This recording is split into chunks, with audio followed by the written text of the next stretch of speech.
Cheers to a great day and this ice-cold Corona. You know what would make this day even better? My grandma's carne asada. Throw in some music. We can watch the game. Or we could keep it simple. Corona, la vida más fina. Get your Corona at ordercorona.com. Relax responsibly. Corona Extra Beer, imported by Crown Imports, Chicago, Illinois.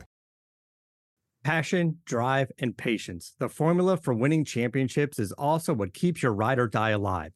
eBay Motors has everything you need to maintain your vehicle and level it up to peak performance. Superchargers, roof racks, exhaust kits, LED headlights, and more. Whether you're into speed, power, or style, eBay Motors has you covered. With over 122 million parts for your number one ride or die, you'll always find exactly what you're looking for. And with eBay Guaranteed Fit, your part is guaranteed to fit your ride every time or your money back. Because with eBay Motors, you're burning rubber, not cash. With all the parts you need at the prices you want, it's easy to make your car the MVP and bring home huge wins. Keep your ride or die alive at ebaymotors.com. Eligible items only. Exclusions apply. See ebaymotors.com. Selling smoothies is what I do. But for small business insurance, I chose my State Farm agent. He's a small business owner too, so he knew how to help me personalize my policies. Like a good neighbor, State Farm is there. Talk to an agent today. Hallo und welcome to Gegenpressing, der Bundesliga-Podcast. Es ist die Champions League Reaction Show. I'm Manu and Stefan Bienkowski. This is historic, Stefan. Borussia Dortmund have done it. They've reached the Champions League final. They beat PSG 1-0 in Paris after beating them at home as well 1-0. Enough to reach the final. I think this was PSG 0. The post a gazillion, because that's how often it felt like PSG hit the post or the woodwork. This is a great moment. Let's be honest here for Borussia Dortmund. The fact that they are now going to play at Wembley, where they 10 years ago lost the final to Bayern Munich, and I mean we get to talk maybe about that tomorrow, but Bayern Munich could be the potential opponent. Of course, at Wembley once again. Redemption arc maybe as well, because this could be a final. This final will be Marco Reus's last game at Borussia Dortmund, so he could actually walk away with the biggest of all trophies in club football. So much to talk about.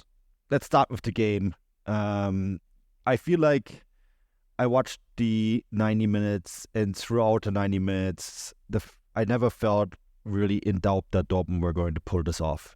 Even when PSG hit the posts, it's just the way that they were playing it, the manner they were playing it, and how calm they stayed throughout the entire game. It just kind of felt like it was destiny in some ways. Yeah, it definitely felt it'll be determined. I'm sure PSG fans will probably be thinking that right now, that there's some higher force that stopped them from sticking the ball in the back of the net. But no, I think I agree with you. Edin Terzic stuck with the same start 11 that he did in the first leg, stuck with the exact same tactics, and it felt to me like a game that more or less played out almost the exact same way as the first leg. PSG just kind of almost carelessly moved forward into the Dortmund half. They made some they obviously created plenty of chances, but they did so in a kind of cavalier style that allowed Dortmund to kind of not only counterattack quite well, but also keep the ball for large chunks of the game. Maybe not so much as they did in the first leg, especially in the second half when Adeyemi went off and Jadon Sancho went off. But at least in that first half, Dortmund were so comfortable because, and we talked about this after the first leg, in the way that PSG they just didn't seem to have any interest in trying to pin Dortmund back. Yes, they tried to create chances. Yes, they had a number of chances in the Dortmund half, but that back line never really seemed too interested in staying tight to Julian Brandt, Adeyemi, Jadon Sancho, who I all thought had outstanding games. I think Julian Brandt obviously Mats Hummels is probably the man of the match for scoring the goal, but I thought this was one of Julian Brandt's best ever performances for Dortmund, because not only did he link up so well with Füllkrug and the other two wingers, but PSG just couldn't get near him. Either they couldn't or they simply didn't want to, and it just struck me as this kind of, we talk about everyone kind of pokes fun of the fact that PSG kind of always seem to get to this point of Champions League and then they get a nosebleed and then they find some way to kind of slip up on the banana skin. And every time Dortmund got the ball in the PSG half and the closest PSG player was like 20 yards from him, I thought, this is exactly why PSG never win the Champions League, because it's almost like they have this kind of carefree approach to what they would deem as lesser sides to them. And I just felt like PSG, I thought Dortmund did put a foot wrong across the entire game, really. For man-to-man outstanding performances, everyone knew exactly what role they had to play in this team, in this system, and with Terzic's tactics. And yeah, PSG had the more chances, they had the higher XG, they hit the woodwork a number of times, but I actually thought performance-wise, I thought Dortmund played a lot better than PSG, and I think they undoubtedly deserve to be in the final now. Yeah, I think the only moments when PSG really got dangerous was that last 10 to 8 minutes. And that almost felt like a hockey game when the team is is a goal down and they pull the goalkeeper and they throw everything at it and it's just chaotic, but there's no real structure. It's very different than what Leverkusen, for example, do, right? Leverkusen never go into chaos mode. They still play their structured football. They still go about it in a certain way. And this PSG team was very much like, it felt very much this chaos hockey approach. Balls on net, many legs, hope for the best. And obviously, they created dangerous moments, but that it doesn't. How often does that approach really lead to goals? Not often. I mean, the history, you can go through the statistics and look it up yourself, but it doesn't actually work very well when you kind of try to throw everything but the kitchen sink at the opponent, right? There's real evidence there that when you actually keep playing the way you were, but their problem was they didn't even play with that sort of pressure and the sort of this sort of, you never had the sense they were the team that was a goal down throughout this entire game. I mean, that first half, they had that shot by Dembele, right? And Dortmund did really well to keep an area, right?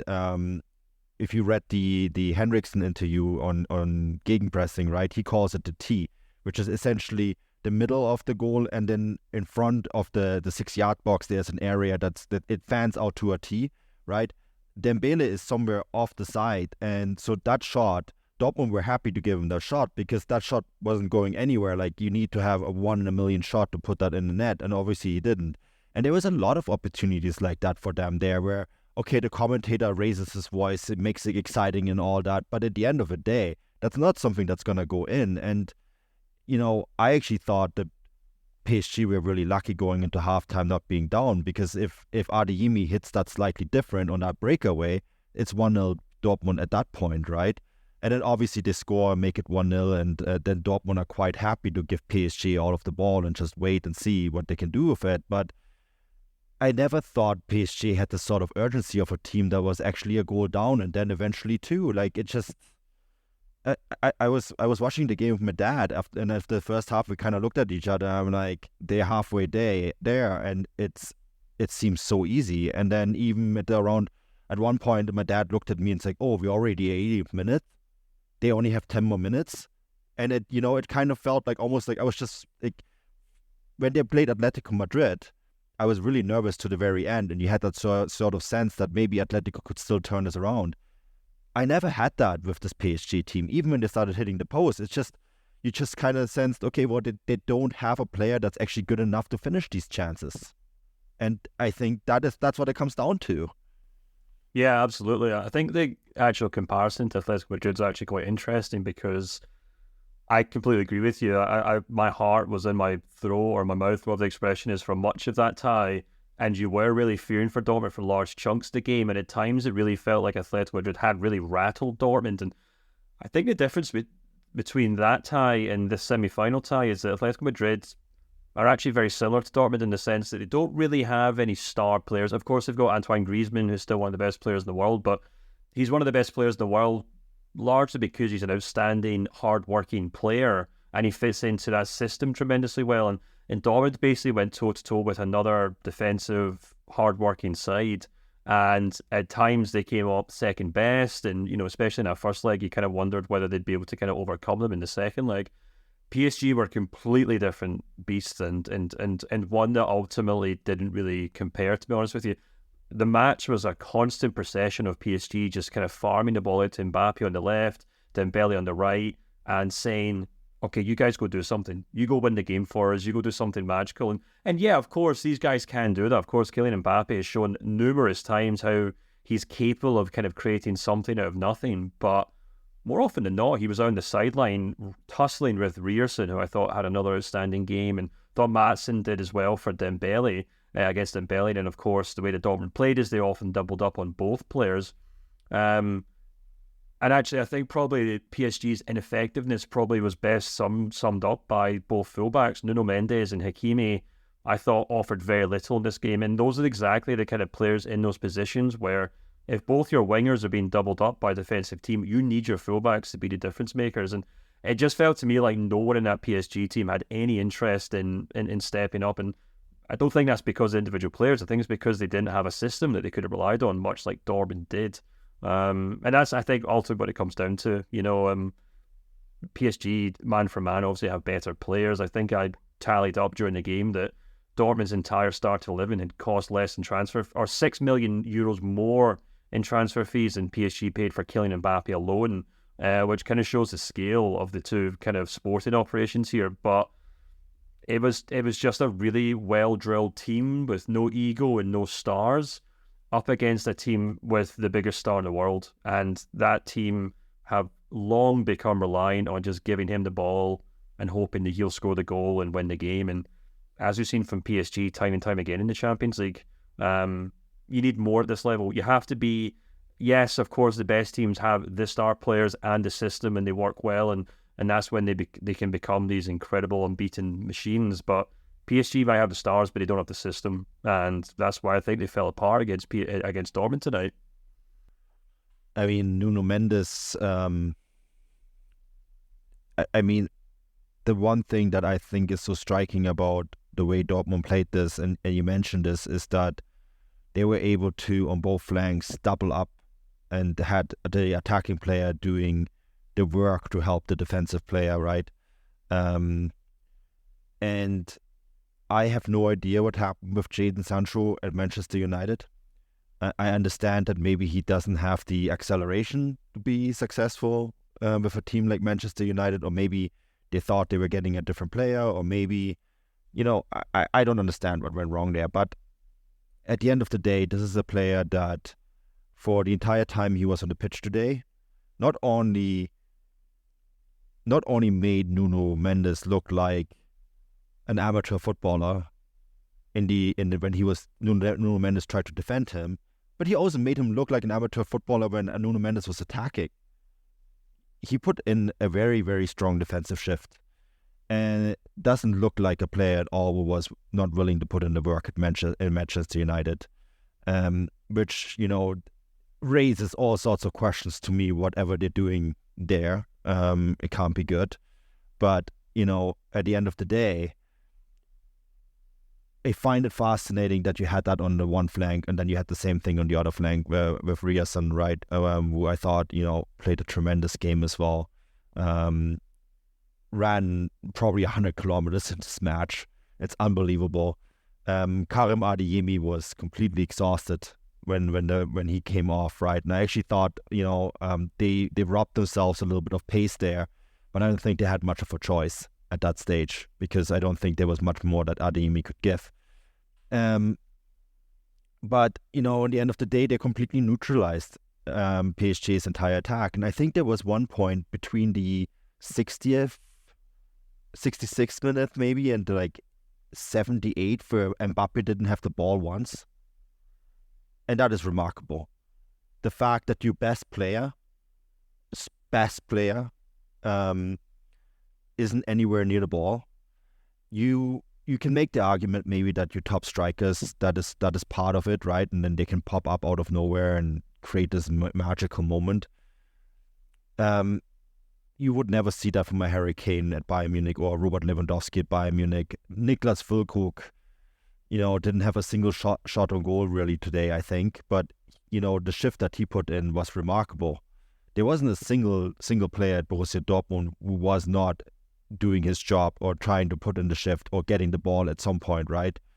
And And I think that is just the difference. I mean, this PSG team is the Harlem Globetrotters of soccer, and that is a problem. And this game showed it. I mean, let's be honest here. As great as this Dortmund run is, they're 5th in the Bundesliga, and they've walked past this PSG team, and that is great for Dortmund, and we have to applaud them. And it's a wonder. It can turn around a season that has otherwise been terrible for them, and it can send Marco Reus away off into the sunset with a Champions League trophy. He can parade that around when he inevitable joins an MLS team next year, right?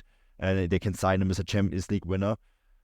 But at the end of the day, this is a team that's currently 5th in the Bundesliga, and I just think that is so very remarkable that we're talking about this now.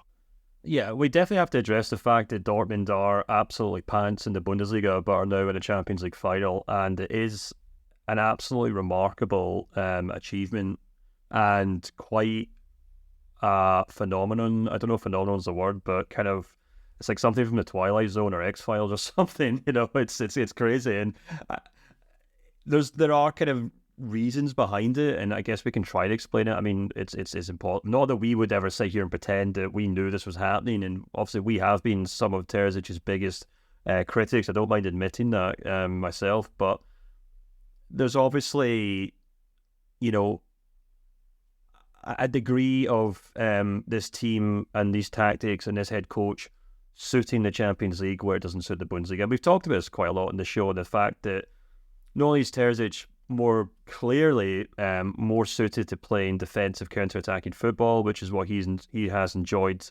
throughout his kind of his young coaching career. He's made that clear. That's the kind of style of football that he likes to play. When he came to Dortmund, he said something, I can't remember what he said. He said something like, we'll try to win, but it won't always be sexy. I can't remember the way he puts it, but he was quite open about that, saying, look, I'm not here to try and be the next Jurgen Klopp. That's what the last 5 or 6 guys tried to do. I'm not even going to try. I'm going to try and win it the way that I can win it, and that hasn't worked in the Bundesliga, but and it has worked in the Champions League, and I think that's down to the tactics, but also just the squad that he has. I made this point a full time on social media, but it can't be a coincidence that this is the first time Dortmund haven't had a single or maybe even 2 future global stars in their team that hoover up all the attention, who suck up all the oxygen, hog the limelight. Obviously we had Jude Bellingham, and then before that Haaland, and before that Pulisic, and then Aubameyang and Kagawa and Mario Götze, blah blah blah, goes on and on and on and on. This is the first Dortmund team in some time that doesn't have that, and in the heart of it, it's got Marcel Sabitzer, a player who's desperately trying to get his career back on track. Emre Can, a player who, you can argue about his pros and cons, but a player who obviously tries. And Julian Brandt, a player who has been quietly kind of put in a shift for Dortmund for years. On either wing, you've got Adeyemi and Jadon Sancho, 2 players who are also trying to get their careers back on track one way or another. Jadon Sancho, as we all know, very high-profile player, but spent the last 2 or 3 months more or less in football rehab at Dortmund. Another wing, you've got Adeyemi, and we talked about this after the first leg, that Terzic has more or less turned him into like a defensive midfielder. Up front, you got Füllkrug, a kind of Bundesliga journeyman who would have probably never in his wildest dreams would have thought he'd be potentially about to start a Champions League final.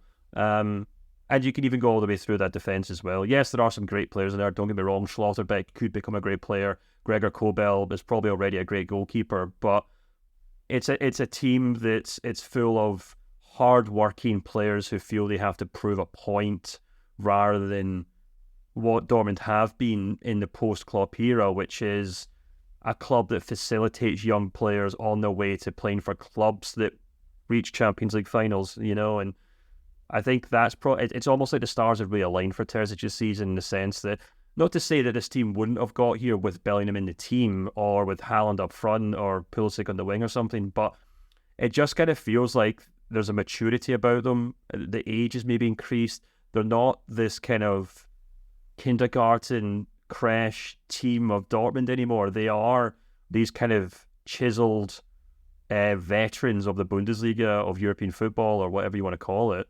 And that means when Terzic says, we're going to play defensive football, It's not going to be exciting. You're going to run yourself into the ground for 60 minutes, and then someone's going to come on for you as a substitute. Guys like Sabitzer probably more than happy to do that. Whereas if this team was full of 2 or 3 kind of, future Ballon d'Or winners, they might say, well, that's not really my jam. I'm not here to be a workhorse. So, we'll probably pour over all this as the weeks and months go on and how the season plays out. But I just don't think it's a coincidence that this is the first Dortmund team in so long that doesn't have a star player, and they've suddenly managed to work their way to a Champions League final playing defensive football. I think there's also, maybe to add to this as well, right? The other aspect about this is that for a lot of those players, it's the last chance to win something. We've talked about Marco Reus, and with him it's official. He is going to leave the club. Mats Hummels, I think he's extended his contract, is going to stay, but let's be honest here, this is probably his last chance as well to win the Champions League trophy, because he didn't win it. He was in the final 2013, and then he left Bayern just before Bayern returned to the final, right? So he missed this opportunity to win the Champions League, and I guess he's a world champion, but like on a club level, the Champions League is the biggest trophy you can win, and so this is the last. That's his last opportunity. You can say the same about Emre Can. I'm pretty sure Emre Can missed the Liverpool times where they won the Champions League, right? So that's his last opportunity as well. And that is I think a little bit fascinating, because it gets almost this like Last Dance kind of vibes going, right? You have a bunch of grizzled veterans being within a shout now of winning the biggest trophy there is in club football. If Marco Reus wins the Champions League, Stefan, we will look at his career in a very different way. If he wins the Champions League with his final game at Borussia Dortmund, we're not going to talk about the in German you say der Unvollendete, the not quite complete, right? He will be the Vollendete, the complete. It would be complete. The story would be finished. There wouldn't be a reason for him to stay. I mean, you could even say the same about Mats Hummels. Like, why would you even continue after this, right? And that's, I think, is an aspect that you cannot underestimate. If you're facing a bunch of guys that know after 90 minutes, that's it. You win this, you're the hero. You lose this, you're walking into the sunset with nothing. That is an aspect that whether it's Real Madrid or Bayern Munich in the final, that is something that you cannot underestimate. And I think that is hugely fascinating. I was saying to my dad, because he's like, oh yeah, and like Bayern Munich, they're going to reach to the final. And I'm like, I don't think it matters who's going to reach the final. I just feel Dortmund is going to win this thing. And I know in the chat I've said this for a while. It's a gut feeling that I've been having for a while. It just feels weird, but I don't know why I think that. But I just think that they're going to win this thing.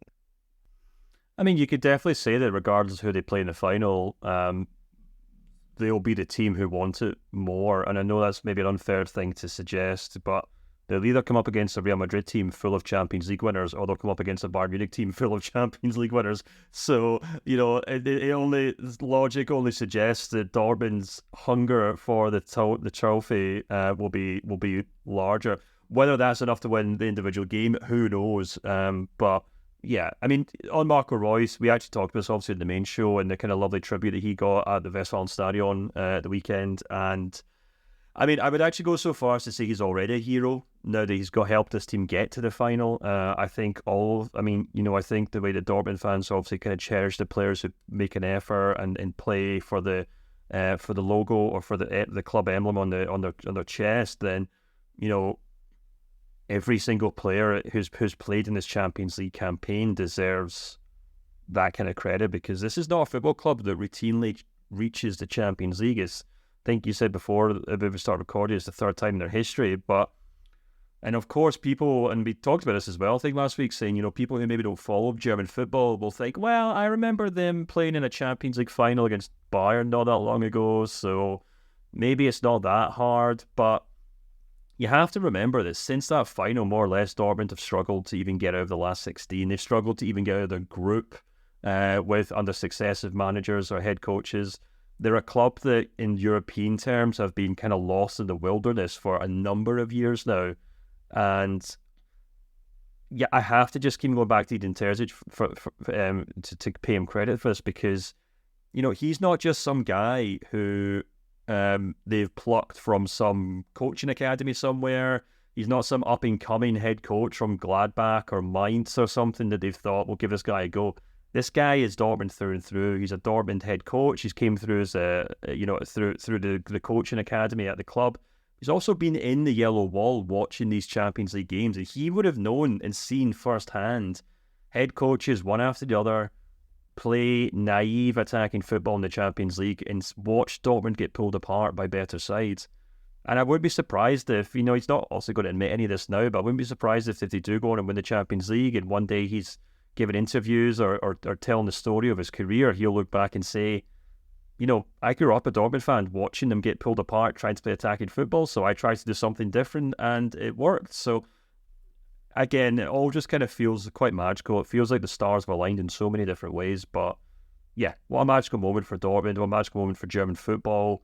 And it means that regardless if we reach the final, it'd be great if it's obviously Bayern Munich, but just to have one German team already in the final means that it's going to make for a fantastic game of football.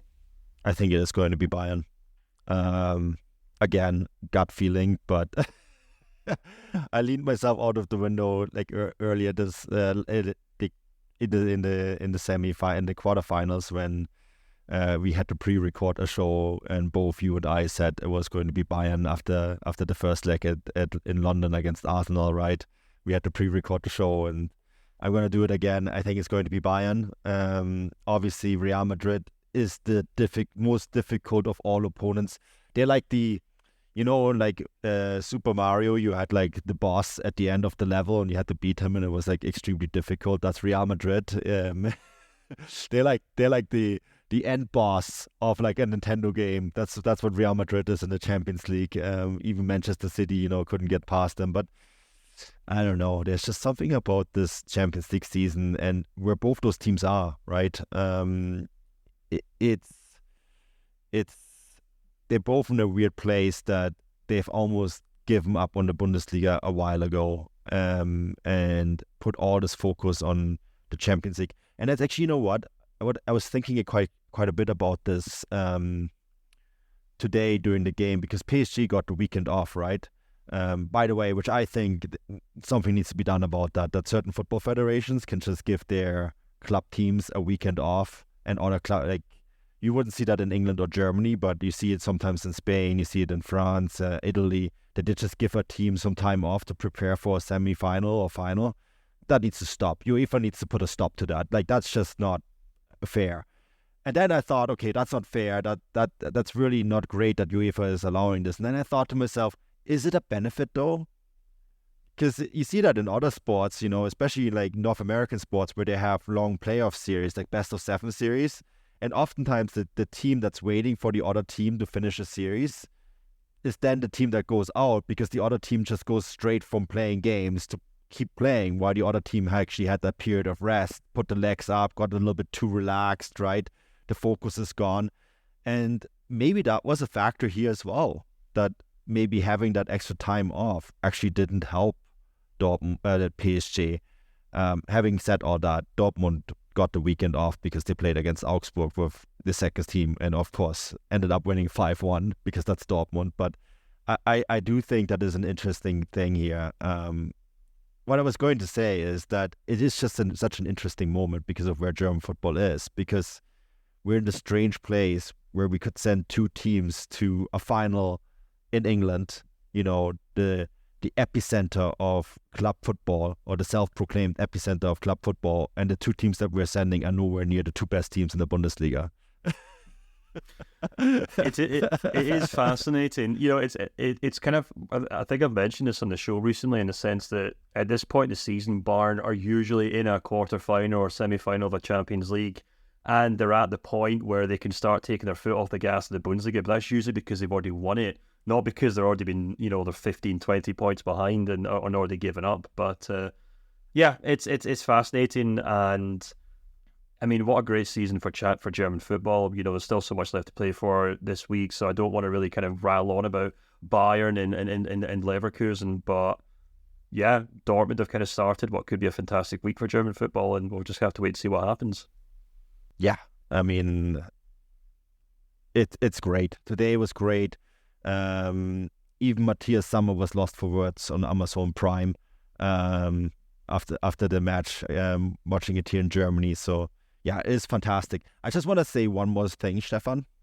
So I made a bet with our co-worker Ewan, and he's refusing to pay. So shout out to Ewan. He definitely said that PSG were going to smash Dortmund. I said they wouldn't, and we bet beer. And now he wants to chicken out. So shame on him. Yeah, well, I'm almost certain he doesn't listen to this podcast, so you'll have to chase him in the office next time you see him. I'll send it to him. Yeah. Maybe you can tackle him at this Transfermarkt summer party. You can grab him there. We're going to put his tag on Twitter on the show notes so people can go rattle him. It had to be said. Anyways, I think that's pretty much everything that we need to say about this game. Fantastic performance by Borussia Dortmund, well deserved in the final, and I guess we'll find out tomorrow who's going to join them there. Hopefully it will be Bayern. If not, Real Madrid, of course, has lots of German players as well. So either way, it's going to be great. We'll be back right after that game with another show, and I think we're going to do something after the Leverkusen game as well. So stay tuned for all of that. And yeah, that's it from us today. Until next time, auf Wiedersehen. Jake from State Farm here, hanging out with Mel's Mow and Grow. Mel chose State Farm for small business insurance because his local agent is a small business owner too. So she knew how to help him personalize his policies. And now, he's rolling in the green. Like a good neighbor? Guys, I'm trying to do the line. Oh, sorry, Jake. It's all good. Like a good neighbor, State Farm is there.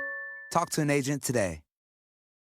Te presentamos a Alex. Ella acaba de descubrir el centro de visión de Walmart. Ahora hago mis diligencias en un solo lugar. ¿Compras? ¿Lentes? Walmart. ¿Decoraciones? Walmart. Y lo mejor es que aceptan la mayoría de seguros, así que ahorro tiempo y dinero. Bienvenido a un cuidado de visión más fácil. Bienvenido a tu Walmart. Se aplican restricciones. Visita walmart.com para más detalles. You know when you're listening to a true crime story that has an unbelievable plot twist that makes you stop in your tracks? That's what our podcast, People Are the Worst, brings you with each episode. I'm Rachel. And I'm Rebecca. We're identical twins who love true crime cases that make you say, didn't see that coming, and we hate the people responsible for them. Listen to People Are the Worst now on Apple, Spotify, or wherever you get your podcasts.